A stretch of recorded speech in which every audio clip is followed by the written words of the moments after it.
Kain. Kain tayo.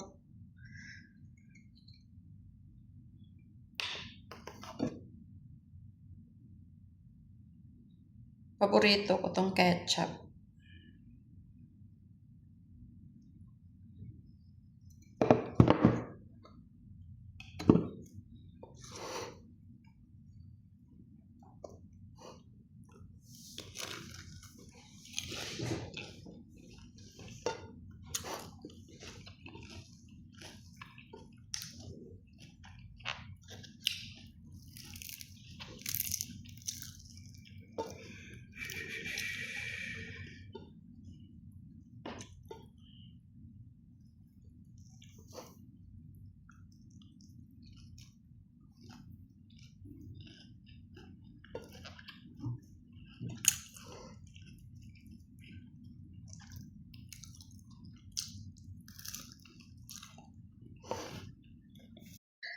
Andito na naman ang mami ng kusina. Ngayong araw, mag-almusal pa lang ako. Meron natirang cookies na ginawa ko kahapon.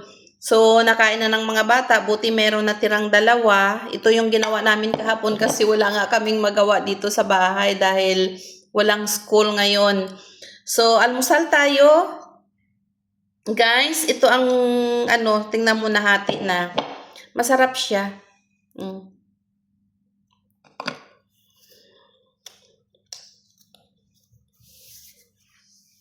Yan. Perfect talaga yung pagkagawa ng cookies kahapon. Ayan. Dati kasi nagtitinda ako ng mga pagkain. Pero ngayon, in-stop ko kasi nakakuha ako ng trabaho. Pagkakuha ko ng trabaho, nag-stop naman kasi nag-expired yung papel natin. So, inasikaso natin. Bala ko magtinda na naman. So, meron tayong cookies, meron tayong coffee. Ayan. Nabasag yung baso namin. Nabasag ng mga pusa ko.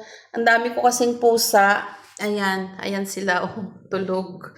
Napulot ko lang kasi yung mga pusa sa labas. So, meron kaming 5 pusa ngayon dito sa bahay. Dati meron kaming 8 pusa. Binigay ko na doon sa mga kaibigan ng anak ko. Ngayon 5 na lang sila. So, maliban dyan sa 5, nagpapakain pa tayo ng mga pusa sa labas, no? Kasi, alam niyo, pag may alaga tayong mga pusa, parang naawa tayo pag may nakita tayo sa labas na parang gutom sila, naawa tayo. So, yun yung mga ginagawa ko dito sa buhay, probinsya, bundok. Luto, nagpapakain ng mga pusa sa labas, ganyan. Paikot-ikot lang yung trabaho ko dito. So, ayan, kape tayo. Nakakape na ba ang lahat? Mainit pa kasi itong baso na to. Stainless kasi yan siya sa loob. Nung dating pumapasok ako, may takip kasi ito. Ito yung ginagamit ko para matagal siyang lumamig.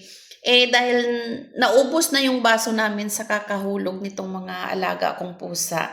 Kaya ito ginamit ko, hindi ko tuloy mahigop ng diretsahan kasi mainit. Yan kasi itong cup kasi ito pang matagalan kasi ito kung baga nag-work ka. Ganyan. Ayan guys, kain tayo.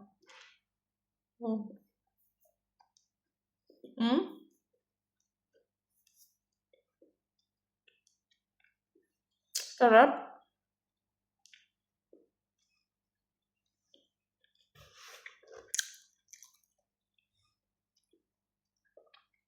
Ayan.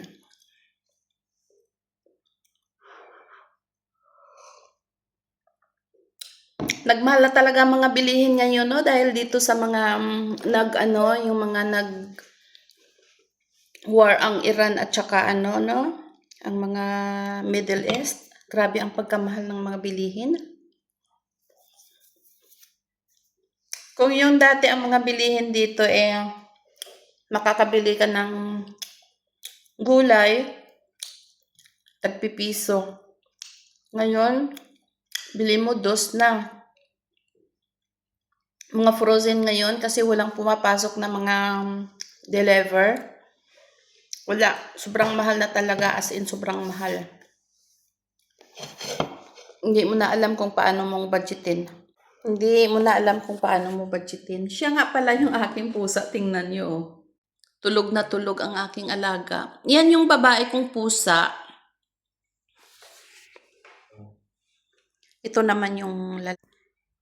Ito yung asawa niya. Yung mga anak niya, yun malaki na.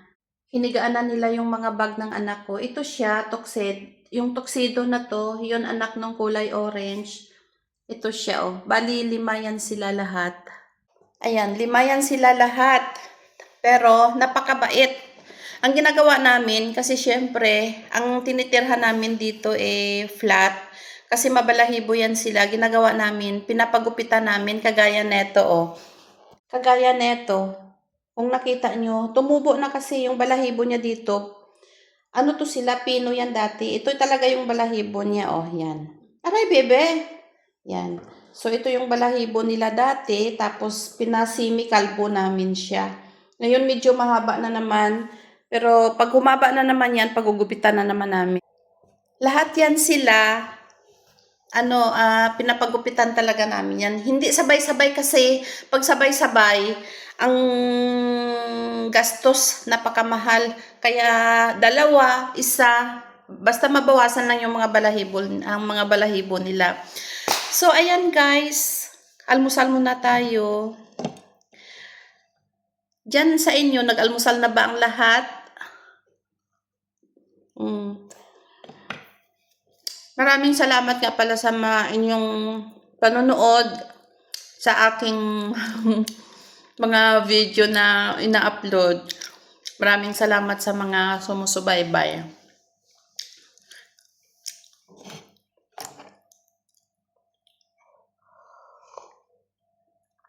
Ang sarap. Hindi ako araw-araw nagkakape kasi binawal nga ng doktor sa akin yung coffee everyday.